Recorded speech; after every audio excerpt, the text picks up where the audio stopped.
অন্ধকার গভীর রাত, ঘরের আলো নিভে গেছে, শুধু মোবাইলের পর্দার নীল আলো। ইমরান বিছানায় বসে আছে, চোখে ঘুম নাই, মনে শান্তি নাই। দিনের বেলা সে নামাজ পড়ে, মানুষের সাথে ভালো কথা বলে, কিন্তু রাত নামলেই যেন তার ভেতরের মানুষটা বদলে যায়। সে জানে যেটা সে করতে যাচ্ছে সেটা ঠিক না, কিন্তু নফস ফিসফিস করে বলে, একবারই তো, কেউ তো দেখছে না।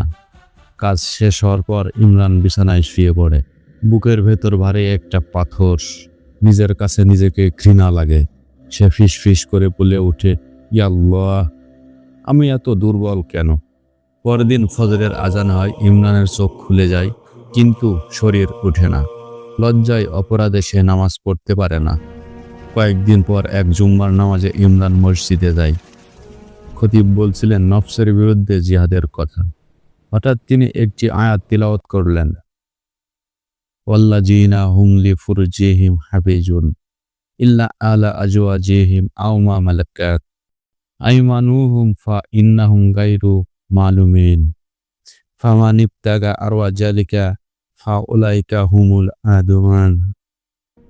অর্থাৎ, আর তারা নিজেদের লজ্জাস্থান সংরক্ষণ করে তাদের স্ত্রীদের সাথে ছাড়া।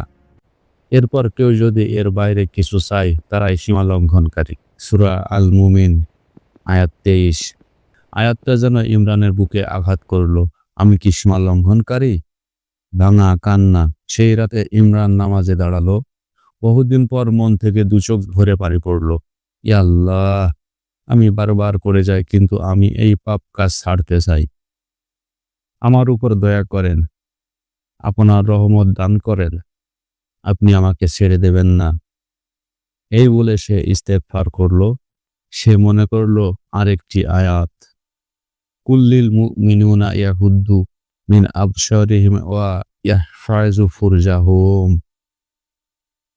মুমিনদের বলো তারা যেন তাদের দৃষ্টি সংযত করে এবং নিজের লজ্জাস্থান সংরক্ষণ করে। সূরা আন-নূর আয়াত 24। ইমরান বুঝলো পাপ শুধু হাতের না, পাপ চোখেরও।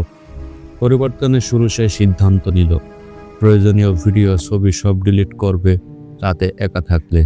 মোবাইল দূরে রাখবে, ফজরের নামাজ কোনোভাবেই ছাড়বে না। রোজা রাখবে, কারণ রোজা রাখলে নফস দুর্বল হয়। প্রথম কয়েকদিন কঠিন গেল। নফস আবার ডাক দিল, কিন্তু তখন সে বলল, আজ না, আল্লাহর জন্য আজ না। পড়ে যাওয়া আবার উঠে দাঁড়ানো। একদিন সে আবার হোঁচট খেল, কিন্তু এবার পার্থক্য ছিল, সে হাল ছেড়ে দিল না। সে জানতো ইন্নাল্লাহা ইউহিব্বুত তাওয়াবিন, নিশ্চয় আল্লাহ তওবাকারীদের ভালোবাসেন। সূরা আল বাকারা। সে আবার তওবা করলো, আবার চেষ্টা করলো। আলোয় ফিরে আসা মাস পেরোলো। ইমরান চোখে এখন অন্যরকম শান্তি দেখে। নামাজে মন বসে, দোয়ায় চোখ ভিজে। সে বুঝছে জয় মানে কখনো পড়ে না যাওয়া না, জয় মানে পড়ে গিয়ে আল্লাহর দিকে ফিরে আসা।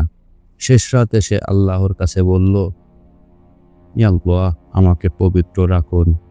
যেদিন আমি আপনার সামনে দাঁড়াবো, সেদিন যেন লজ্জিত না হই। প্রিয় ভাই, যদি আপনি এই পাপে লড়াই করেন, আপনি একা না। আল্লাহ আপনাকে ঘৃণা করেন না। তিনি অপেক্ষা করেন আপনি কখন ফিরে আসবেন। আজ না পারলে কাল, কাল না পারলে আবার আজ, কিন্তু আল্লাহর দরজা ছেড়ে যাবেন না। প্রিয় ভাই আমার, আমি আপনাকে বলবো, সবসময় মনে রাখেন যেন আল্লাহ আপনাকে দেখছেন। আল্লাহকে ভয় করেন। আপনি যেখানে যেভাবে থাকেন, আল্লাহকে ভয় করেন। এমন ভাবেন আল্লাহ আপনাকে দেখছেন, আল্লাহ আপনার সামনে। সেই দয়াময় আল্লাহ যিনি আপনাকে ক্ষমা করতে চান, সেই রহমানুর রহিম। আল্লাহ বলেছেন, আমাকে একবার ডাকলে আমি তার ডাকে 3 বার সাড়া দেই। প্রিয় ভাই আমার, আল্লাহর উপর ভরসা করেন, ইনশাআল্লাহ একদিন আপনি সমস্ত পাপ থেকে মুক্ত হবেন। একটা হাদিস মনে পড়ে গেল। রাসূলুল্লাহ সাল্লাল্লাহু আলাইহি ওয়াসাল্লাম বলেছেন, আল্লাহর কাছে ঈমানের পর সবচেয়ে বড় যে নিয়ামত চাওয়া যায় তা হলো আফিয়াত, সুস্থতা ও নিরাপত্তা। আরেক হাদিসে এসেছে, নবী মুহাম্মদ সাল্লাল্লাহু আলাইহি ওয়াসাল্লাম বলেছেন, তোমরা আল্লাহর কাছে দুনিয়া ও আখিরাতের আফিয়াত চাও, কারণ আফিয়াতের চেয়ে উত্তম কিছু কাউকে দেওয়া হয়নি। আফিয়াত মানে শুধু শরীরের সুস্থতা না, বরং ঈমানের হেফাজত, গুনাহ থেকে বাঁচার নিরাপত্তা, শারীরিক ও মানসিক সুস্থতা, দুনিয়া ও আখিরাতের শান্তি। পরবর্তী ভিডিওতে আবার দেখা হবে। আসসালামু আলাইকুম ওয়া রাহমাতুল্লাহি ওয়া বারাকাতুহু।